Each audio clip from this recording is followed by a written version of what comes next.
saludo de mucho afecto para todos ustedes, prácticamente ya en vísperas de la Navidad. Hay unas informaciones que preocupan, pero que se justifican, son justificables, quiero decir.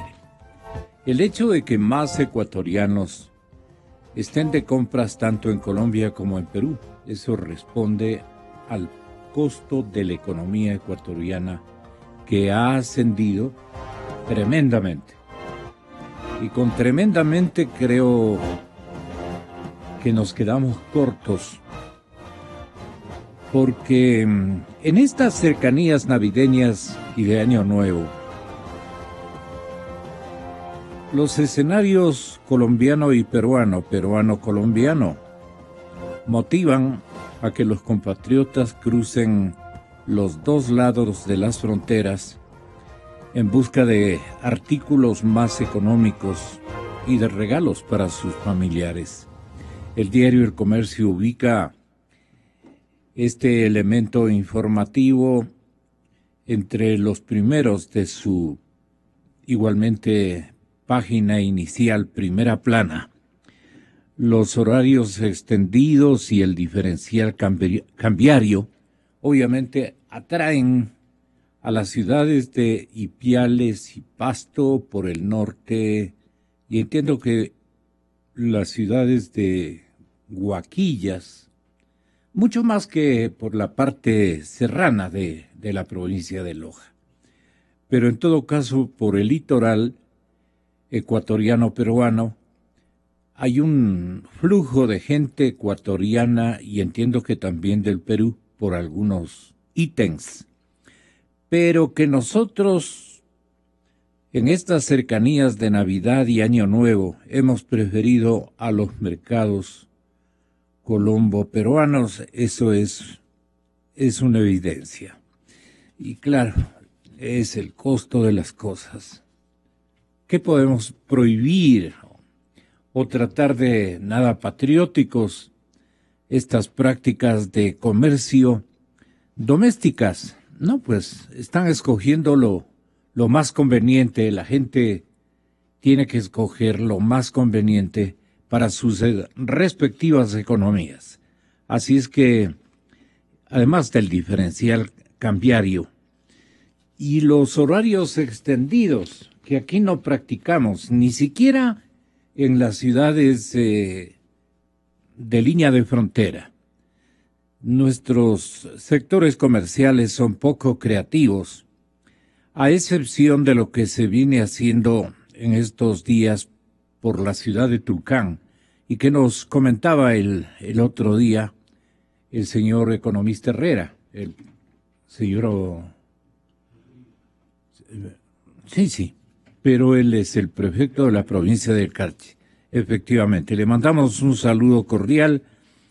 Bueno, Carchi está vendiendo en Tulcán a los mismos precios o con una diferencia muy corta a los precios de los colombianos de Ipiales y de Pasto, ciudades que se han beneficiado durante una larga temporalidad con una demanda y con una actividad comercial importantísima, precisamente por el tema de los precios.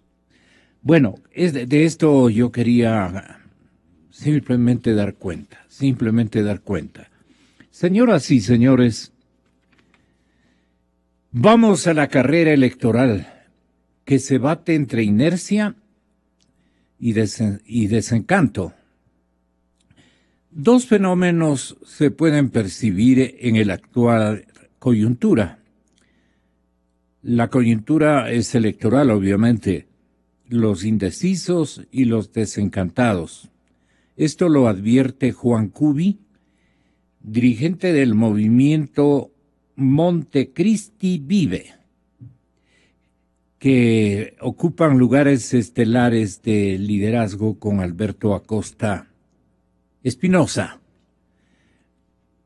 Ambos universos este de indecisos y este otro de desencantados, ambos universos son de difícil detención desde las encuestas. La única predicción posible en tales circunstancias es que habrá segunda vuelta, a menos que la manipulación electoral logre torcer la voluntad popular, decíamos ayer y repetimos el día de hoy, porque es una columna, un escrito, un análisis que pertenece a Juan Cubi. Él afirma que también se puede mencionar que muchos indecisos no votarán por el binomio del oficialismo. Por simple deducción, si luego de 10 años de clientelismo, propaganda, demagogia, el correísmo no ha logrado adherirlos, difícilmente lo va a hacer ahora. En ese sentido, Alianza País cuenta única y exclusivamente con su voto duro, que bordearía el 30%. El 30% es un voto, estimo yo, por ser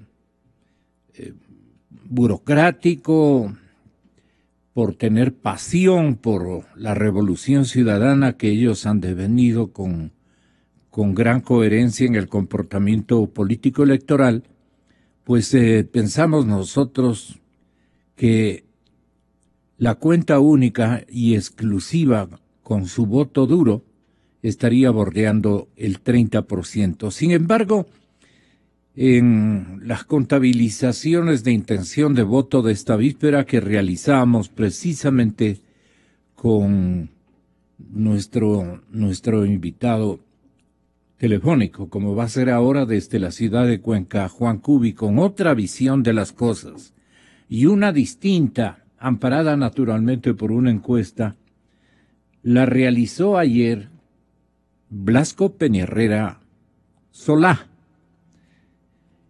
Entonces se destaca en la otra muestra de Juan Cubi el tema de la incertidumbre. ¿Tú lo podrías explicar, Juan? Bienvenido, muy buenos días y muchas gracias, doctor Vivanco, también por darnos el placer de tenerlo acá con nosotros tan tempranito. Doctor Manuel Vivanco, muchas gracias. Usted es un ciudadano que examina los aconteceres del país muy a fondo y por eso la molestia que me he permitido transmitirle a nombre de mi audiencia. Así es que bienvenido, doctor Vivanco. Nos vamos a Loja y usted va a escuchar, ¿a qué digo a Loja? Dándole la más, usted es el lojano. Vamos a Cuenca, vamos a la ciudad de Cuenca, están cerca, sí. Juan, ten la bondad. ¿Por qué sostienes que son los indecisos y los desencantados los principales actores de esta parte de la campaña electoral de este año? ¿Y qué es la incertidumbre? Esa sola palabra resume el panorama político electoral del Ecuador a 2 meses de las elecciones del 2017, dices tú en tu análisis. Pocas veces en historia nacional se tiene tan pocas certezas sobre nuestro escenario político electoral, faltando poco tiempo antes de concurrir a las urnas.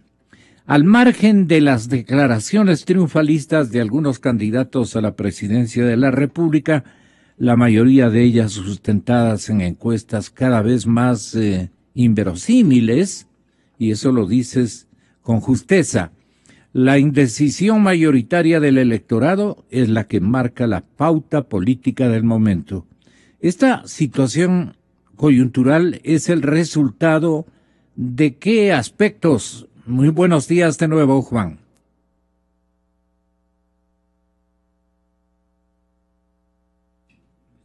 Adelante, Cuenca. Creo que se nos fue esa llamada.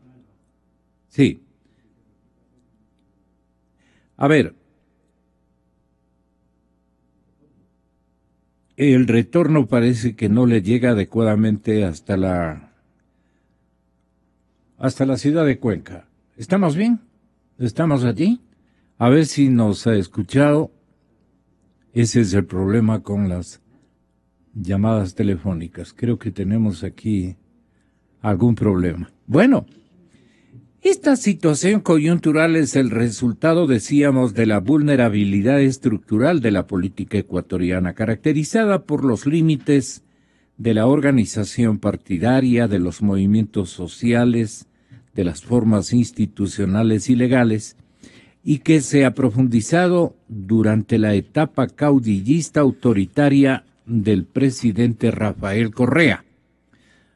No lo estamos diciendo nosotros, bueno, dirán, lo decimos todos, pero en este caso lo dice concretamente el analista Juan Cubi. Juan Cubi. No resuelven el problema, vamos a esperar un momentito, desde luego. El fracaso de los sondeos constituye un primer elemento de desorientación general. En eso coincidimos, doctor Vivanco. Y no por lo que ha sucedido recientemente en otras regiones del mundo, sino por lo que sucedió en nuestras propias narices en las elecciones del 2014. Además, la confirmación del vertiginoso descenso del apoyo electoral al régimen no se da por una información estadística, sino que se refleja en una decisión política del propio gobierno. La negativa del correísmo a procesar dos consultas, una por el Yasuní y otra por las mal llamadas enmiendas constitucionales. Con o sin encuestas, el gobierno está perfectamente consciente de que su debilidad, de su debilidad más bien dicho. Hoy es evidente que con la crisis económica y sus secuelas y con la corrupción galopante, el apoyo al oficialismo es mucho menor.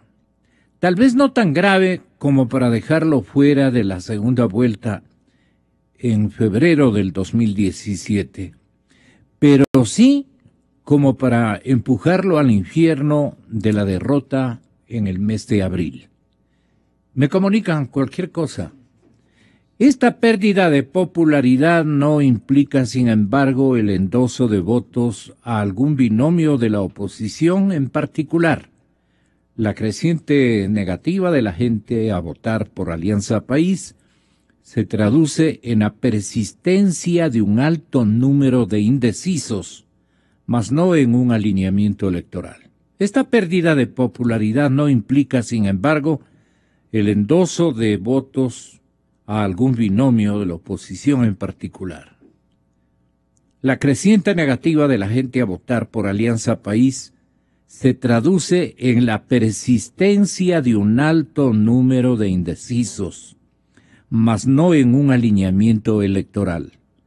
La gente sigue esperando por la alternativa ganadora para volcarse a su favor. Si la tendencia se clarifica o se esclarece, pasa a ser una alternativa para la gente, una alternativa ganadora, pues allí todo el mundo va a volcarse a su favor y seguramente las encuestas en resultados cambiarían. A diferencia del año 2013, cuando las cartas estaban echadas desde el inicio, hoy el ingreso a la segunda vuelta asoma como crucial.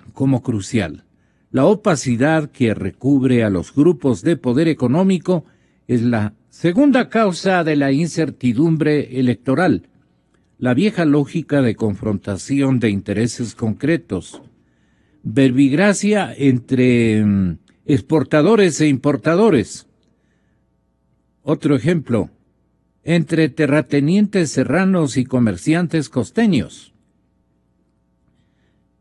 Un tercero, entre especuladores financieros e industriales proteccionistas. Ha cedido paso a una complejidad capitalista tan extrema y voluble que torna difícil definir una relación entre sectores económicos y representación política. El último esquema medianamente estructurado Izquierda Democrática, Democracia Popular, Partido Social Cristiano y Partido Roldosista Ecuatoriano, sucumbió ante la arremetida de fuerzas caracterizadas por su funcionalidad coyuntural y por la acción del caudillismo populista. Si usted simplemente me pone en contacto con el analista para que él mismo se digne a explicarnos cuáles son los puntos de vista más importantes, y le advertimos desde el teléfono que usted continúe, Juan. Tú continúas, Juan. ¿Por qué le cortaron? No escucha este momento. Bueno, sigamos entonces aquí, doctor Vivanco.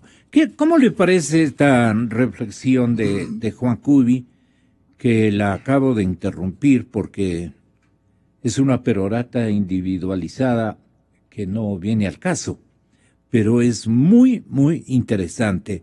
Él dice que la reciente confrontación del gobierno con el banquero Fidel Legas, por ejemplo, a propósito del incremento del encaje bancario, refleja este clima de ambigüedad, ¿no? En efecto, pareciera que la ofensiva del régimen se particulariza en el Banco del Pichincha más que en el sector bancario general. Sí. Y no porque sea el banco más grande del país, sino porque sus principales accionistas estarían vinculados a determinadas opciones de carácter electoral. ¿Por qué el gobierno ataca al Banco del Pichincha y no al Banco de Guayaquil? Yo sí sé por qué. Me están oyendo, pero no tengo todavía pruebas suficientes. El momento que las tenga, las voy a decir, porque en Cadena Democracia no silenciamos absolutamente nada. Estamos con el país democrático, con el país que conozca todo, con el país de la verdad. Bueno, está Juan, si eres tan amable, doctor Cubi, de darnos a conocer cuáles son tus preocupaciones que ensamblas nítidamente en tu análisis tan interesante y por lo mismo tan necesario que tengas la bondad de explicarnos. Manuel Vivanco está con nosotros, te está escuchando. Adelante, ojalá tengamos suerte, Juanito. Buenos días, Gonzalo, por fin podemos conectar. Antes de empezar la entrevista, quiero expresar yo mi solidaridad con la Organización Acción Ecológica, que ha sido notificada con una medida de intervención. Sí. Prácticamente, ¿no? Le están llamando a la liquidación. Es lamentable que el presidente Correa haya convertido al Estado ecuatoriano en guasicama de las transnacionales chinas, parece sirviendo prácticamente el Estado ecuatoriano, para cuidar intereses extranjeros en perjuicio de los derechos de un pueblo que es absolutamente, que tiene absolutamente plena razón de defender sus intereses, su vida, su cultura, su territorio.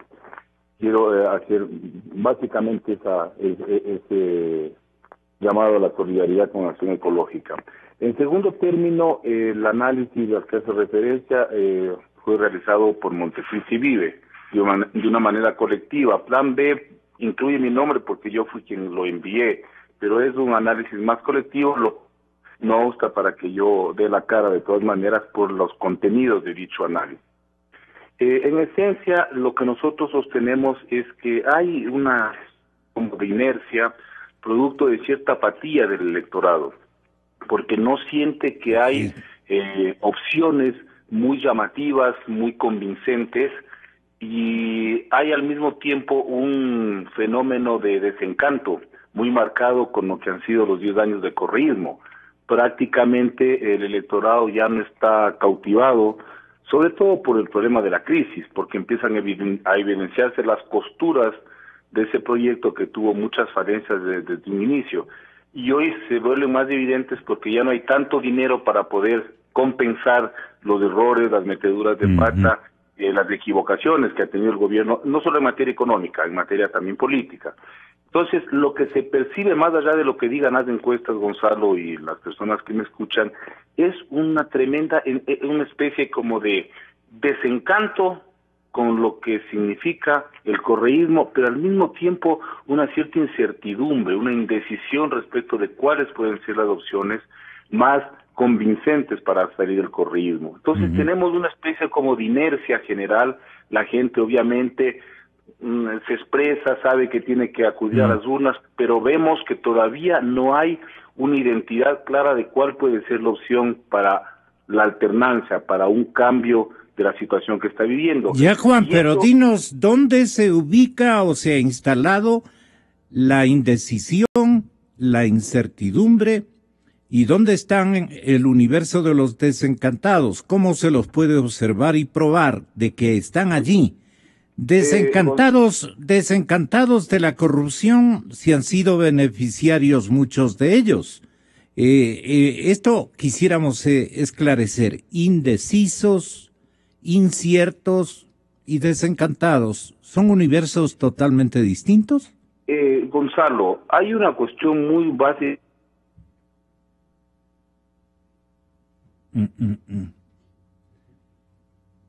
Entiendo que el problema lo tienen en el teléfono de Cuenca. Sí, claro, se le cortó. ¿Qué le parece, doctor Vivanco, lo que tal vez usted me escuchó a mí en una lectura o alcance inicial y luego lo que nos estaba explicando Juan Cubi? Qué pena. Buenos días, Gonzalo. Buenos días, doctor. Un placer nuevamente estar en esta emisora tan querida también, y tan respetada. Un saludo para todos su amplia audiencia en estas fiestas, que sea pues de paz, de prosperidad, de positiva frente a lo que viene al Ecuador, a pesar de la turbulencia, de las dificultades y de los momentos que vivimos. Pero seamos positivos. Estamos terminando un año, estamos empezando otro, y yo auguro a todo el país y a toda su audiencia en especial que nos escucha lo mejor para estas fiestas de Navidad y Año Nuevo. Eso en primer lugar, Gonzalo. Yo estoy de acuerdo, sí, en lo que dice Juan Cubi. En principio, no solamente creo que es una inercia, o sea, indecisos, y no solamente creo que sea un desencanto, o sea, los desencantados, sino también creo que hay otros grupos que están formando parte de este momento político nacional. Unos de ellos, un gran porcentaje de ellos, son los desinformados. No saben exactamente qué es lo que pasa con el Ecuador. Me parece que todas estas cifras que se han presentado sobre política fiscal, deuda externa, desempleo y una serie de variables económicas todavía no han hecho carne en la persona esa, en la ciudadanía, en su familia, y lo ven como una amenaza. Es como el incendio que está a tantas cuadras, a tantos kilómetros, todavía su casa no ha pasado nada. Saben de que hay un temor, pero creen de que puede haber una salvación, que alguien los puede socorrer. Y me parece que hay un cuarto grupo, Gonzalo, que son las personas que están muy ocupadas, han estado muy ocupadas en octubre, noviembre, diciembre. Diciembre es un mes complicado, es un mes de unas fiestas de Quito que no fueron fiestas de Quito. Pasó el número 4, 5, 6 de diciembre y las fiestas no pasaron por los quiteños, ¿no? La crisis, todas estas prohibiciones, todo este aparato de limitación, de cortar la alegría de la gente, ¿no? Es casi una ola que lo que quiere es dañar la alegría de la gente, al contrario de lo que dicen. Me parece que cada vez buscan por dónde hay alegría y lo cortan eso para que ya no haya más alegría. Y así fue, creo que así fue las fiestas de Quito, así pasó las fiestas de Quito. El alcalde de Quito fue también, ¿cómo le podría decir? Un protagonista que no se conectó con la realidad de la gente quiteña, de la psicología social de la capital de la República, y entonces sacó pañuelos en solitario, y al punto de que, no sé, no tenía compañía, que se pasó al frente y eso no gustó a la mayor parte del público. Pero en fin, ese es otro tema. Es verdad, Gonzalo, pero para terminar este punto y recoger lo que usted menciona en este momento, me parece que este cuarto grupo es las personas que toman las decisiones en el momento correcto. Hay personas que no se adelantan, que así su estructura mental, de organización, de disciplina, ¿para qué voy a tomar una decisión ahora cuando tengo que ir a votar recién el 19 de febrero? En su cabeza se está elaborando, se está cuadrando, se está complementando, recogiendo la información para ir madurándola poco a poco, y en enero y febrero será el momento de las decisiones. Por eso creo que empata muy bien, Gonzalo, esta cifra de 41% de indecisión. No tienen por quién votar. Ese es el último resultado. Y 50... ¿Qué aguarda esta gente? Preguntémosle a la visión que tiene Juan Cubi. ¿Qué está guardando este universo de personas repletos de indecisión, de incertidumbre, y otros de desencanto, que no quieren saber nada hasta este momento? Gonzalo, lo que están esperando es la posibilidad real de una alternativa a Alianza. Es decir, el momento en que ese enorme grupo, lo que yo llamo pues ese caudal de votos que están ahí, esa montaña de votos que están disponibles, tomen la decisión de identificar a uno de los candidatos del P. Digamos, a la casa. Sí. Algo tienes en tu teléfono que a momentos que seguramente te mueves un poquito, nos desconecta la señal. Ten la bondad. Por allí está la cosa. Eso, pero igual la señal es un poquito mala. Me avisas nomás, Gonzalo. Entonces, ahí estás bien. Ya. Este grupo está a la expectativa de ver cuál puede ser la alternativa más viable, más posible, potencialmente ganadora frente al correísmo. Y el momento en que eso se produzca, yo creo que va a haber una avalancha de apoyos a esa candidatura, que puede estar disputando, obviamente, no solo llegar a la primera vuelta, lo que yo digo al final de mi análisis, ¿no? Del análisis que hacemos en Montecristi Vive, inclusive podría colocarse en primer lugar. Si esa avalancha de votos de indecisos, desencantados y lo que dice aquí, desinformados, toma una decisión, una opción por darle el voto a quien lo escoja o lo vea como una alternativa al correísmo. Tú dices, ¿bastará con que uno de estos binomios empiece a posicionarse como la alternativa al correísmo para que la avalancha de apoyo se produzca? Esto ya ocurrió en el 2014, recuérdanos, Juan. A ver, el 2014, Alianza País, pese a que las encuestas y las opiniones generales decían lo contrario, Alianza País pierde las principales ciudades del país, y sobre todo analicemos el caso de Quito y de Cuenca. Es decir, no es que los alcaldes, sobre todo en Quito, ganan porque eran considerados una opción, porque habían cautivado a un elector. Ganan porque se convirtieron en el opositor, en el contendor del alcalde de ese momento de Alianza País. Y simplemente se produce un efecto. La gente dice, bueno, vamos a votar por este porque tiene la posibilidad de derrotar al candidato del oficialismo. Y nos dimos cuenta que al final en Quito la diferencia entre un candidato, digamos, medio outsider, medio nuevo, como era Roda, se da por alrededor de 20% sobre el candidato en vigencia, que era Augusto Barrera. Aquí en Cuenca sucedió algo parecido. Entonces, lo que nosotros planteamos es que esos fenómenos electorales, cuando hay tanta indecisión, incertidumbre o desinformación, o grupos de desencantados que no se deciden por nadie, sino a último minuto se producen, obviamente. Entonces, se da este fenómeno de de captar los votos desde una candidatura que se presenta como la opción, la alternativa, ¿no? Y nosotros pensamos que es posible que eso se dé en febrero. Estoy recordando lo que ocurrió en la ciudad de Cuenca con el exalcalde, Granda. El doctor Grande, exactamente, Paul Granda. Sí, más o menos ocurrió lo mismo que aquí en Quito con el doctor Barrera. Entonces yo le decía, presidente, no se suba a la volqueta. No se suba a la volqueta porque le está ocasionando un daño terrible al señor.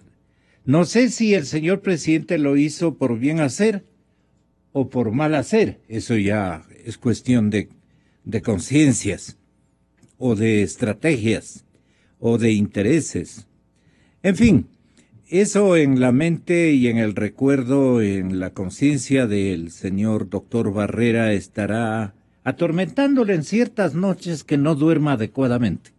Bueno, el asunto es este, dice: la incertidumbre caracteriza más bien a un proceso electoral sometido a una inercia desesperante.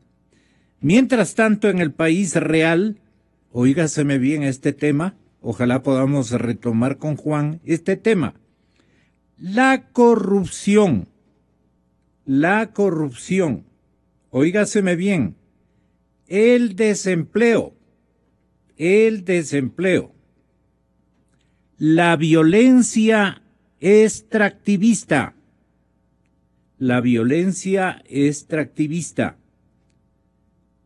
la que ha comenzado a caldear los ánimos de la sociedad. No es que ha comenzado, estaba inaugurada prácticamente la forma como se iban calentando los ánimos de la comunidad, de la población, sin que las candidaturas, doctor Vivanco, sin que los candidatos presidenciales o los candidatos de asambleístas logren sintonizarse con esta dura realidad. Y entonces, usted tiene, por ejemplo, porque estoy recordando, el doctor Santiago Guarderas, un excelente candidato a asambleísta por el Partido Social Cristiano. Entiendo que es su director provincial inclusive en Pichincha. Él es uno de nuestros invitados. No se ha ocupado sino máximo del desempleo al igual que los otros. Pero la corrupción y la violencia extractivista ha pasado ajena a la preocupación y a la retórica de los señores candidatos tanto a la presidencia como a la Asamblea Nacional, candidatos a asambleístas. No han entendido que lo que la gente quiere escuchar en todos los lugares del país, lo que está buscando es que estos candidatos 2017, 2016, 2017 logren sintonizarse con esta dura realidad. Desempleo, pero más corrupción. Y el señor presidente se dio cuenta que el tema de la corrupción le provocó daños que él las tornó reversibles. Le cambió. Le puso la ley, esta famosa ley, y nos puso a discutir esa ley. Y todo el mundo, incluso los propios candidatos, se olvidaron de la corrupción. Cuando la corrupción y la violencia extractivista son más potentes en preocupación ciudadana que el mismo desempleo, que también es un mecanismo. Entonces se pusieron a disputar: yo voy a crear 1 millón de empleos, yo les dejo por tratarse de ustedes en 250,000, en fin, cosas incluso inverosímiles, no creíbles. El que da más, el baratillo, el populismo, eso no da ni despierta ninguna atención de parte de la población. ¿Esto a usted qué le parece, doctor Vivanco? Mire, Gonzalo, para continuar con el punto que quedamos hace un momento, este 57% de indecisos que están o estamos este momento, yo diría, se va a transformar en una definición, en una decisión en poco tiempo más. Uh-huh. Estamos en un periodo preelectoral. Yeah. Termina el 31 de diciembre y pasamos a enero. Me parece que en el mes de enero va a cuajar. todos estos pensamientos, esta información, estos temores, el tema de corrupción, de desempleo, de violencia extractivista, de falta de libertades, de falta de institucionalización del Ecuador, todo va a ir recogiéndose en la mente de cada uno de los ecuatorianos. Y allí vamos a ir definiendo cuáles son las opciones, y creo que sería interesante, Gonzalo, decir qué es lo que han hecho las encuestadoras desde hace 3 meses al día de hoy. Y vea cifras como estas. Yo he sacado promedios de las principales. Usted vea al candidato Moreno, al candidato oficialista, con un promedio de 31, 32%. Correcto. Es el promedio. Al candidato Lasso, Páez, usted tiene un promedio del 22%, aproximadamente. La candidata que le sigue, Cynthia Viteri, con el 15%. El 22 es generoso, pero puede ser real. 21-22 es el porcentaje de ese binomio, creo yo, por las cifras que hay de diferentes estudios. Cynthia Viteri alrededor de un 15% y el general Paco Moncayo con alrededor del 5%. Yo creo que esta es una primera visión, es una primera gran fotografía, Gonzalo, donde se va a ir definiendo. Estamos como mirando a 1 kilómetro de distancia un grupo de 4 corredores que están acercándose a la meta. Y me parece que en este mes de enero, febrero, hasta 19, vamos a mirarlos ya con muchísima más nitidez.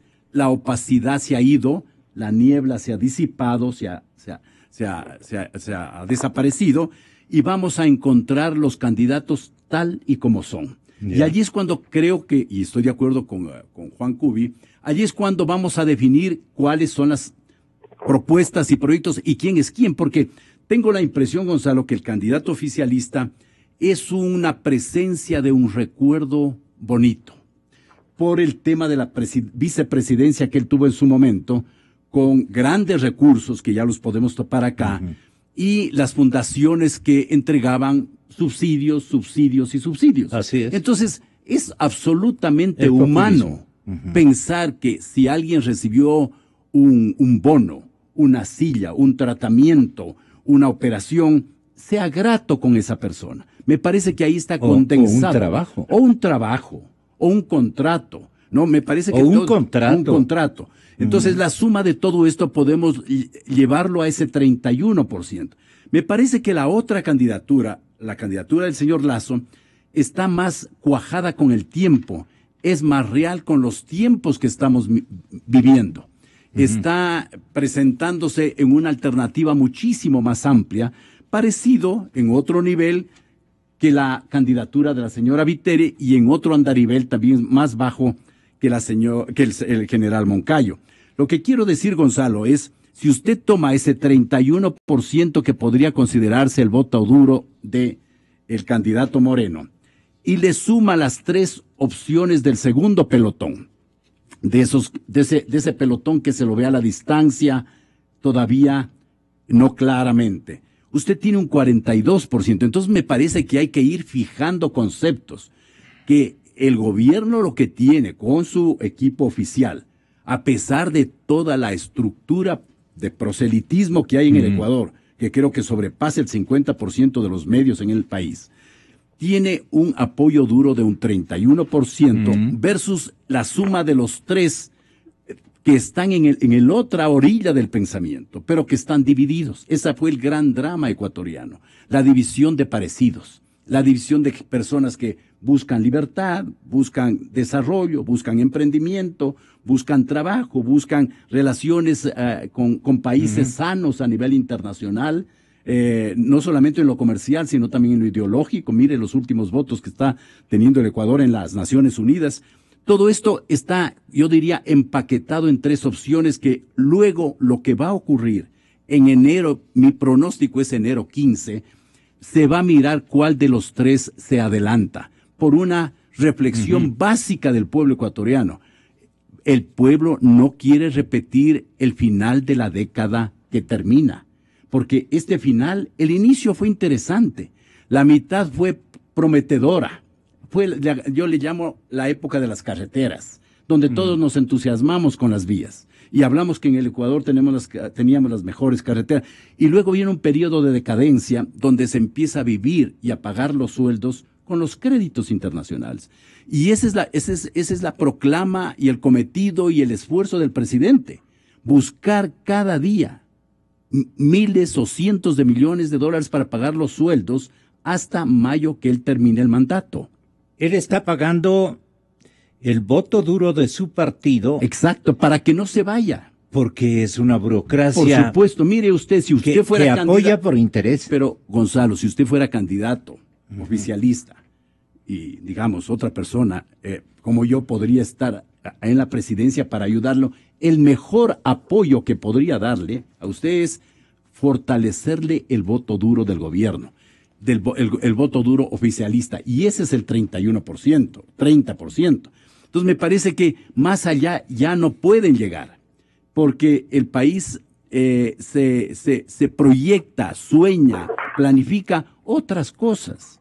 Mire, lo que ha pasado respecto de las votaciones, esto que usted mencionaba del 2014 con el señor Rodas y el señor Barrera y ese 20% de diferencia. Ajá. También puede verlo a nivel internacional con el Brexit en Inglaterra. Así es. Y lo puede ver con Trump en Estados Unidos. ¿Y qué es lo que pasa? Esos son votos sentimentales, son votos anímicos, son votos, ya no, los planes económicos en la y Unión técnicos. Americana son votos protesta. Protesta. De la población auténtica norteamericana. Entonces es difícil pensar, Gonzalo, que en un país donde la tasa de desempleo es altísima, donde la gente sabe el nivel de endeudamiento que estamos teniendo, donde sabe que para pagar el 13º hay que ir a buscar, poner bonos en el mercado de Nueva York, obtener 750 millones, vender el Pozo Sacha y sumar, o sea, estamos recogiendo los últimos centavos, los últimos activos del país para pagar sueldos.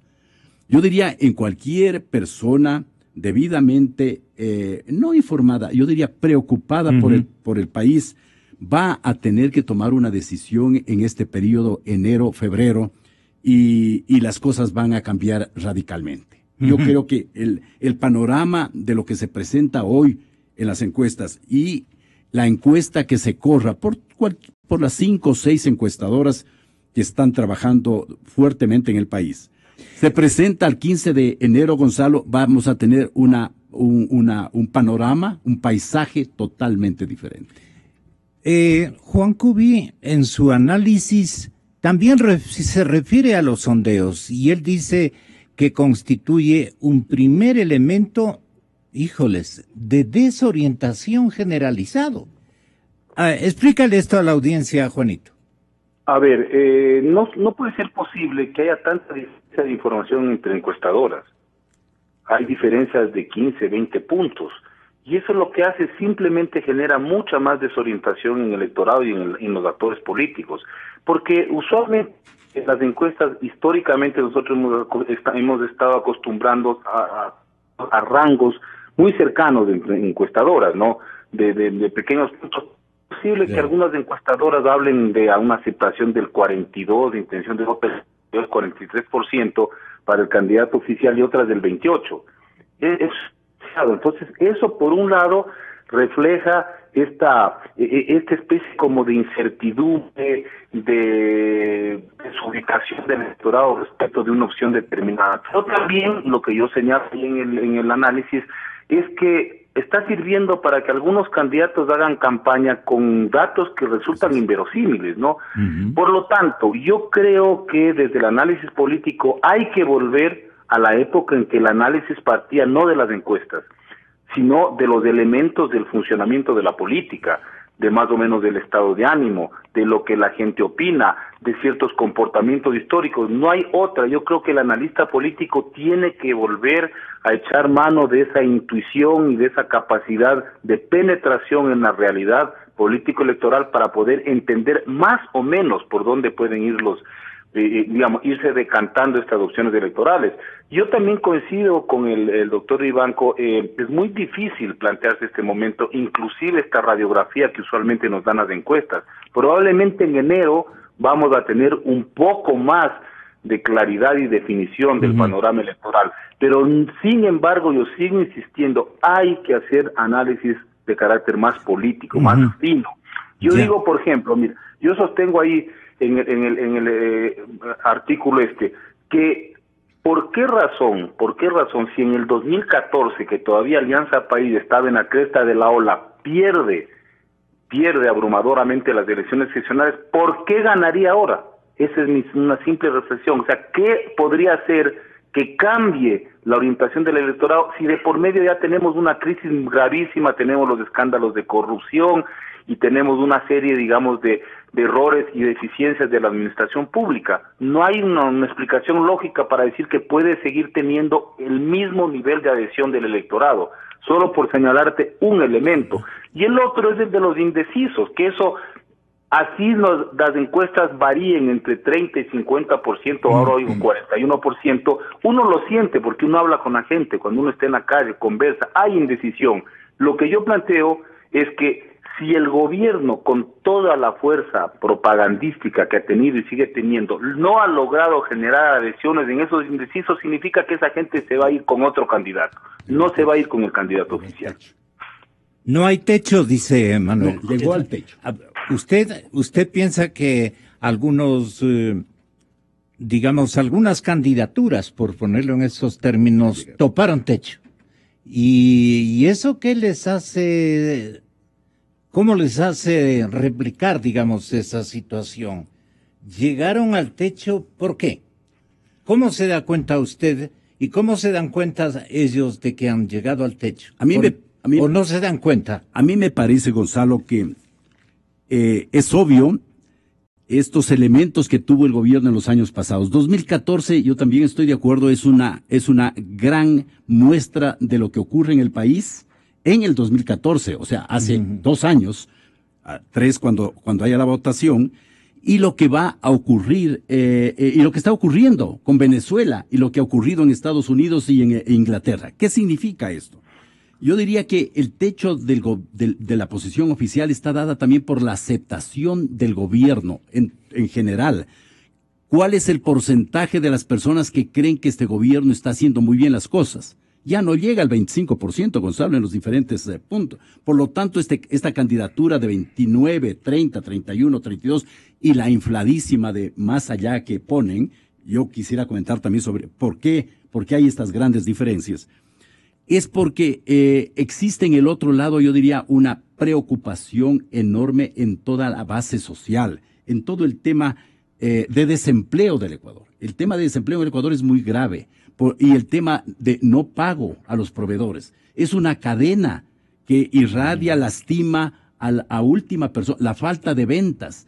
Correr a los mercados que usted mencionaba hace un momento, de Ipiales o Guaquillas, para comprar el papel higiénico, papel o asuntos básicos para el hogar, ya no son asuntos de televisiones, hoy es comida, ¿no? Ya no es tecnología. Ya no es tecnología.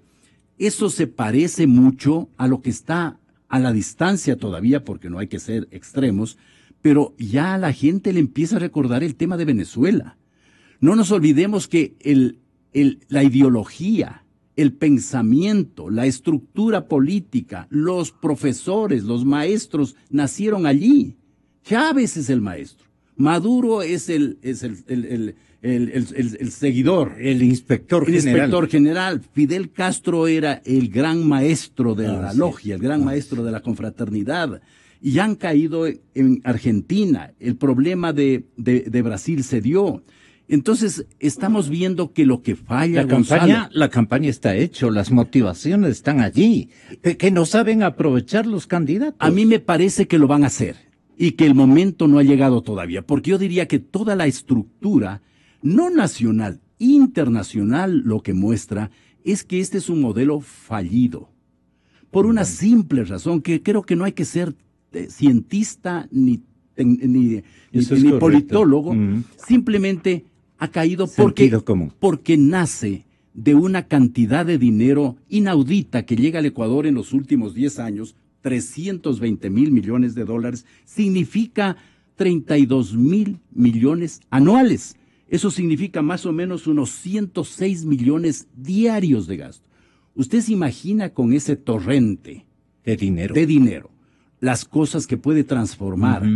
Y claro, en ese torrente se produjeron muchas cosas buenas, obras suntuarias como los elefantes blancos, que ya serán muchos en el Ecuador, y por supuesto toda esta línea de corrupción. Pero más lo que se han robado. Por supuesto. Y en este momento se encuentran en la ruta del dinero, que es extensísima, que se va hasta el Asia. Exactamente. Entonces yo digo, Gonzalo, no puede en ese panorama nacional, en ese panorama internacional, en esta situación que estamos viviendo, no puede alzarse con la mayoría de la voluntad popular un hombre bueno que saben que no es el elegido es el segundo, el elegido es el señor Glass. El señor Glass. Entonces, la pregunta es, ¿qué hace una persona el hombre ahí? Bueno, el hombre bueno, Lenín. Lenín Moreno, un hombre bueno, sin discurso político, que quiere mostrar cómo nos va a conducir este país 4 años adelante en una crisis total. Eso me parece rarísimo, que el pueblo ecuatoriano, hombres y mujeres de 16 años o de 80 o de 90 años puedan entender y aceptar que eso es una probabilidad. A mí me parece una cosa curiosa. Lo que creo que va a ocurrir, el pueblo ecuatoriano, siempre hemos dicho, al final tiene intuición y por lo tanto sabiduría. Sino que le toma tiempo, no somos tan rápidos, pues no somos eléctricos en eso, sino que nos toma tiempo, y lo primero es absorber lo que escuchamos. Eso ha sido octubre, noviembre, diciembre. Yo creo que también a los candidatos de oposición les falta mucho por concretar sus políticas concretas. Ha habido cosas muy generales, he escuchado discursos o presentaciones muy interesantes, profundas, tanto de candidatos presidenciales como vicepresidenciales, y se ve que están equipados, armados para gobernar el país. Pero me parece que el pueblo todavía no ha sintonizado bien con ellos en la medida, sobre todo, que les falta discurso esclarecedor, precisamente. Ellos construyen opacidad tras opacidad. A mí me parece, Gonzalo, que tal vez incluso en la definición de su programa, con tantos asesores y tantos pensamientos que hay, pueden decir, hasta diciembre vamos con algo positivo. Diciembre no es un mes para decir cosas feas, para decir cosas tremendas, para decir cosas terribles. No se inserta la temática de la corrupción. Me parece que todavía ese tema no es de ahora, ¿no? Eso, además, ese es un tema que tendrá que presentarse con papeles, ¿no? Ya nadie cree un insulto, porque el presidente lo ha hecho 10 años sin papeles, digamos, ¿no es cierto? Hoy ya este tiempo no es de no papeles, es un tiempo de documentos serios. Y me parece que el tema de corrupción y el tema de otros aspectos complicados de la vida nacional van a presentar los candidatos a partir de enero, sin mucha palabra y con muchos aspectos concretos, con un pensamiento concreto, directo. Esto es y esto voy a hacer. Esto es y esto voy a hacer. Me parece que esas definiciones van a llegar. La opacidad que recubre a los grupos de poder económico es la segunda causa de la incertidumbre política electoral que tú nos estás tratando de hacernos entender. La vieja lógica de confrontación de intereses concretos, ¿cómo se ha producido, se ha dado en esta coyuntura, Juan? Gonzalo, a eso justamente quería ir. Nosotros en ese análisis ya anticipamos sobre el riesgo de un fraccionamiento del movimiento oficialista. Y fíjate lo que acaba de suceder en los últimos 2 o 3 días. En 2 votaciones en la Asamblea ya ha habido deserciones, tanto con el tema del TLC como la ley que aprobaron ayer de universidades. ¿Por qué razón? Porque hay sectores que obviamente ya se dan cuenta al interior de Alianza País que ciertas decisiones, ciertas leyes, ciertos contenidos jurídicos están apuntando a defender intereses concretos, particulares, con los cuales no coinciden. Ya ese discurso del bien general, del bien superior de la patria, etcétera, etcétera, todo ese discurso demagógico ya no logra ni siquiera convencer a los propios adherentes de Alianza País, a tal extremo que hay gente que, claro, se ve totalmente amenazada en su imagen política por ejemplo, aprobar el Tratado de Libre Comercio con la Unión Europea, luego de haberse pasado hablando en contra de eso durante 20 o 30 años. Lo mismo ocurre con el tema de las universidades. Es obvio que hay personas ahí que se deben dar cuenta que esta ofensiva en contra de la Universidad Andina y la Flaxo, por citar solamente dos casos, es totalmente contraria a lo que se ha defendido como la autonomía universitaria, como el derecho a una universidad crítica, alternativa, de calidad, etcétera. Y entonces ya empiezan a hacer mutis por el foro. El día de ayer me parece que la votación se aprobó con 75 miembros del oficialismo, tiempos, ¿no? Así es. A los tiempos. Con las justas. Eso es, claro, eso ya lo que está es evidenciando un resquebrajamiento, porque al interior de Alianza País, al no disponer de los recursos que dispuso durante tantos años, durante esta década, el reparto se vuelve mucho más complicado. Más complicado y riguroso, ¿no? No se puede contentar a todos. Pero vos decías que ahorita Alianza País es una amalgama de intereses cruzados. Obviamente, ahí hay sectores de la derecha, sectores del centro, hay sectores empresariales que tienen... Pero que representan a intereses de todo orden. Pues, y son intereses particulares. Exactamente. Gonzalo, ¿cómo nos explicamos que este momento hayan tomado la decisión de reprimir al pueblo indígena, sabiendo que eso electoralmente le va a perjudicar tremendamente a Lenín Moreno, igualmente con la ley de Pero si yo le he estado cantando en ritmo de pasillo y de vals todos los días a Lenín Moreno? Sí, ¿y cómo es que se deja o es ignorito? Digamos, ahí habría que tratar de entender qué está sucediendo para que Lenín Moreno acepte que le están tomando una serie de medidas que afectan su candidatura. O no le hacen conocer del impacto que eso va a significar para el futuro. Pero eso significaría que está totalmente enajenado de la realidad, pues. Claro.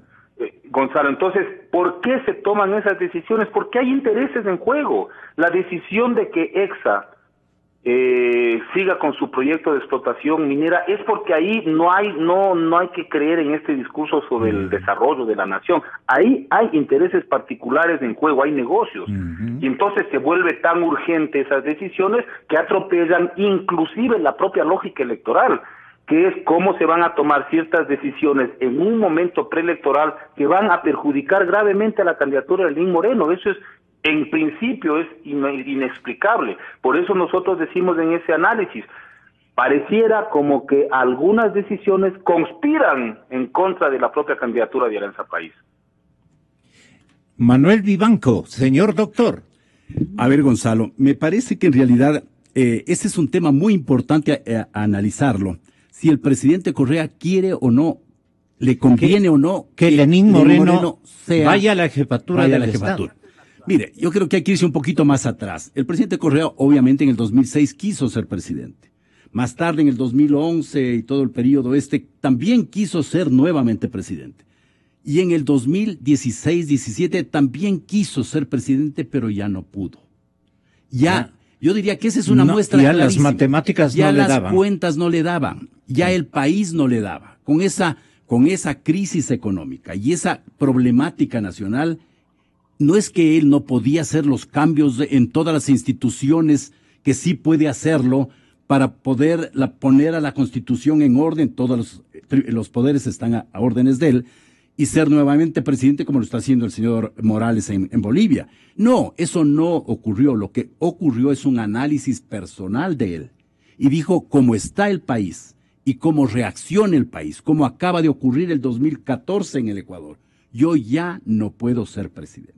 No es que no quiero, no puedo ser presidente, pero al mismo tiempo no puedo dejar de ser presidente, porque hay mucho por detrás. Hay 10 años y todo lo que en 10 años un poder absoluto puede. Dígame, doctor Vivanco, es que este es un asunto muy delicado, muy delicado, y como medio de comunicación y como periodistas confiables, porque decimos o buscamos la verdad, le pregunto de la siguiente manera: ¿no cree que tiene otro camino alternativo, tanto el presidente de la República con otro candidato a la presidencia de la República que no es precisamente el oficialista, sino con otro candidato a la presidencia de la República con el que buscan compartir una segunda opción o tercera opción para el caso de que las cosas no se den como quiere el uno y como quiere el otro. ¿Quién es el uno? Este nuevo, que yo no puedo decir el nombre porque puede ser cualquiera de los tres más importantes de la oposición. Y el otro es naturalmente el presidente Correa. Me parece no sé cómo darme sí, le entiendo a dónde va Gonzalo. Me parece que es muy difícil meterse en la cabeza de una persona que se transformó con el poder. Es muy difícil eso.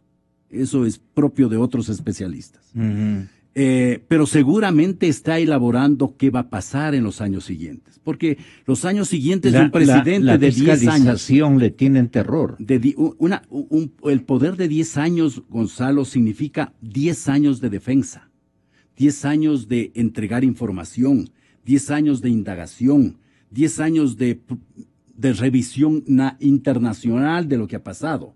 ¿Cómo está pasando con el tema de Brasil o de Brecht y tanta cosa, ¿no? Entonces eso es un periodo muy largo. En esa mente, seguramente la primera opción sea Glass. Para él, Glass Moreno, no Moreno Glass, pero como Moreno es un hombre más bueno, recuerda mejores cosas, la otra persona no tiene carisma para servir. Entonces puede estar allí hasta cuando haya como sustituir. Yo creo que ese es el primer panorama. Escenario. El primer escenario. Porque estamos hablando de escenarios. Sí, yo planteo. Ese es más complicado, Gonzalo. Ese es más complicado. Ese es muy complicado. Ese es muy complicado. Yo creo que primero para ir poniendo puntos en este transitar que usted como medio como comunicador tiene obligación incluso de especular. De especular dentro de los parámetros que la lógica común y humana nos puede dar. Me parece que este es sin duda su mejor opción, la opción Moreno Glass. Eventualmente se podría transformar en Glass Moreno. Ya no Moreno, pues en Glass y otra persona que pueda llegar, ¿no es cierto? ¿Por qué? Porque lastimosamente se ve. A los presidentes se los mira, Gonzalo. Usted seguramente hace 10 años sí lo miró al presidente Correa como un futuro, como un potencial presidente. Me parece que en la mente de nuestra también está lo mismo. Uno sabe quién va a ser presidente. Uno sabe. ¿Por qué razón? No sé. Son intuiciones, es vivencias, son carismas, son fortalezas. Uno mira una presentación en la televisión o personal y uno dice, este va a ser presidente, está preparado para ser presidente. Como se lo vio a Correa con esa fuerza, ese dinamismo del 2006, que hoy termina buscando Alianza País, más bien un personaje totalmente diferente. No agresivo, conciliador, buena persona, no muy trabajador, porque él mismo dice que no le gusta trabajar al candidato Moreno. Entonces es un personaje totalmente diferente al que el mismo grupo buscó hace 10 años. ¿Qué significa eso? Que con ese candidato no van a llegar a ningún lado, sino al 30% o 31% del voto duro. Tendrá que necesariamente uno de los tres, del pelotón de tres, como en la equitación, Gonzalo. En la equitación pasa mucho en las carreras de caballos. O en las maratones también. Uno lo ve, o el ciclismo también. Uno lo ve en el sexto, en el quinto lugar, pero uno sabe qué se va a ganar. ¿Por qué? Porque su ritmo de trabajo, su fortaleza, su entrenamiento, su coraje le da como para en el último tiempo despegar. Y eso pasa, hablan del caballito negro, dicen en equitación, o hablan en el maratonista que logra mantener un ritmo tal, pero que logra despegar en los últimos 100 metros. Yo creo que el pueblo ecuatoriano ya en un alto porcentaje lo ha visto y lo va a ver en los próximos 2 meses que falta. Y eso es lo que creo que va a suceder. Porque a la final este pueblo tiene una suerte enorme. Cuando se nos acabó el cacao, vino el banano. Cuando se acabó el banano, vino el petróleo. Ahora que se acabe el petróleo, Yo diría, tiene que venir el emprendimiento, el desarrollo productivo, la tecnología. Y hay candidatos que hablan de esos temas. Ese es el nuevo petróleo ecuatoriano. Los tres hablan de esos temas. ¿Quién está en mejores condiciones? De decirlo, de hacerlo y de haberlo vivido, tal vez, ¿no es cierto, Gonzalo? De haberlo vivido. Porque una cosa es un discurso poético y otra cosa es ese discurso poético lo he vivido yo 30 años. Ahí les gana Lazo, por ejemplo. No, por decir algo. Por decir yo algo. no me quedo. Entonces me parece que estamos en un momento interesantísimo de la vida política ecuatoriana, porque a cualquier nivel vamos a lograr unos análisis mucho más profundos de lo que nosotros nos imaginamos.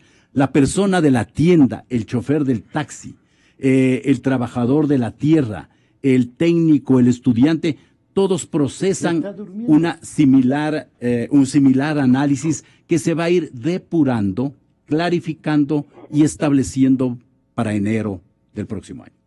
¿Admites que hay estas posibilidades? Porque forman parte incluso de tus preocupaciones en el análisis, mi querido Juan.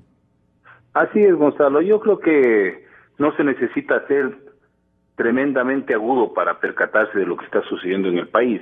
En lo que yo no coincidiría en esto de apostarle a la bienaventuranza o a la providencia para ver cómo reemplazamos la crisis del petróleo actual. ¿Cómo es eso? Es decir, que mañana venga y caiga un maná del cielo, un nuevo producto. Yo no percibo que la situación sea así. No olvidemos que luego del último boom petrolero tuvimos prácticamente una década o más de una crisis profunda, ¿no? Y a mí no me sorprendería que lo que se viene es justamente eso. Por lo tanto, a mí me parece que la clave del futuro del país es ver qué candidato, qué gobernante tiene realmente la capacidad de administrar una crisis con sensatez, con equilibrio, respetando las normas democráticas y sobre todo protegiendo el patrimonio familiar de los ecuatorianos, del patrimonio de las familias que de alguna manera se han beneficiado de la bonanza. Esa es, a mi modo de ver, es la clave. ¿Quién puede dar el mensaje de que tenga condiciones de navegar, de conducir este barco en una tormenta? Porque el Supremo hasta este momento sabemos quién puede ser o quién es. ¿Cuál es el Moisés que baja con las tablas entregadas por el Supremo? Que Dios me perdone por el ejemplo. Pero por allí está la cosa. Entonces, ¿quién es el Moisés que baja con las tablas? Es el enviado para esa época de la cristianidad importantísima. ¿No crees que el presidente Correa está viendo un segundo escenario, como lo intento decir? Porque sé algunas movidas secretísimas que están operando en los últimos días. El por si acaso hay escenarios construidos por un hombre tremendamente habilidoso, muy inteligente, muy sagaz, sí, muy sagaz, como es el presidente Correa. Ahí sí le doy el nombre completo. Él no se cae de sonriendo y se frena en un escenario, en una posibilidad. Él está viéndolas todas porque él tiene muchísimo temor de que su vuelta quede estancada en Europa, por decirlo de alguna manera. Yo más bien discrepo con esa supuesta sagacidad. Si nosotros analizamos lo ocurrido en los últimos 2 años, es una evidencia de una tremenda limitación política, no solo en el partido de gobierno, en la propia figura de Correa, ¿no?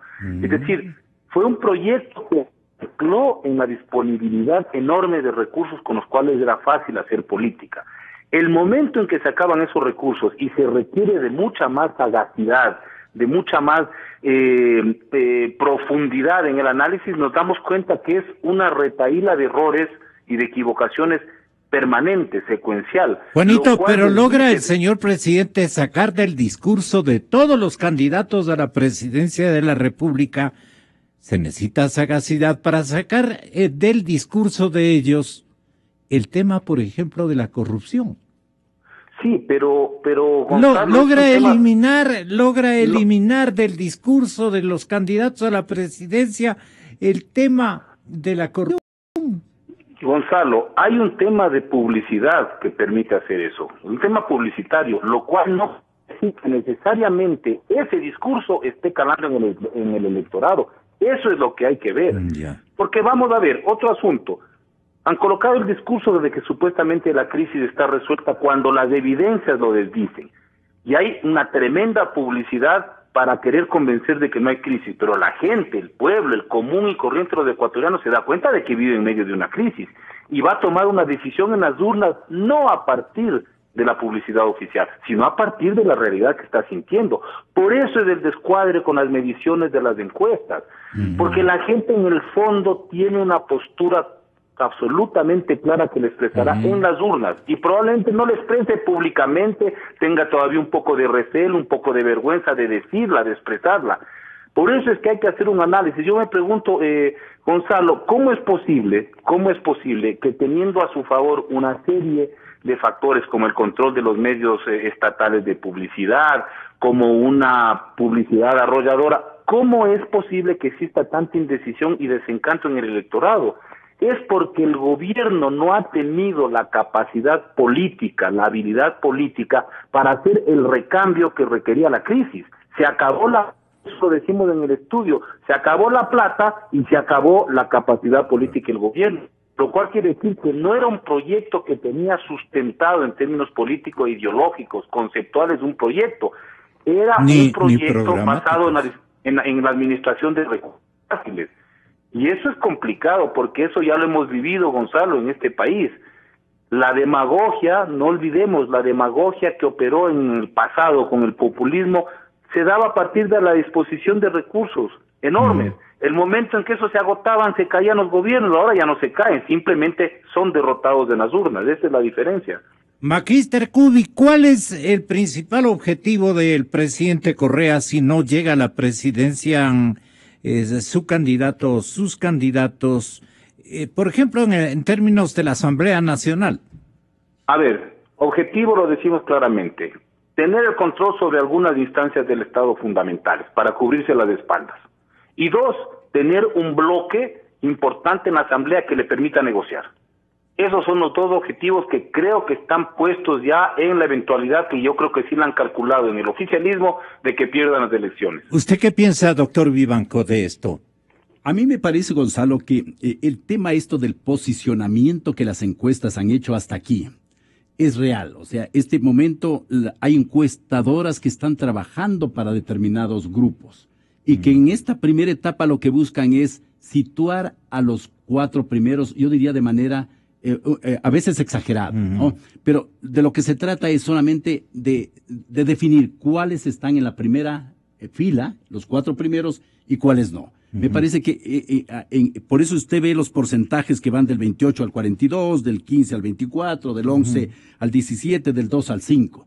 Pero me parece que de hoy en adelante esta definición va a ser muchísimo más clara. Yo creo que el trabajo político recién empieza el próximo mes. Eso por un lado, Gonzalo. Ya no pueden mentir. Ya no hay cómo mentir. Esta enorme brecha que hay ya no será presentable el próximo mes.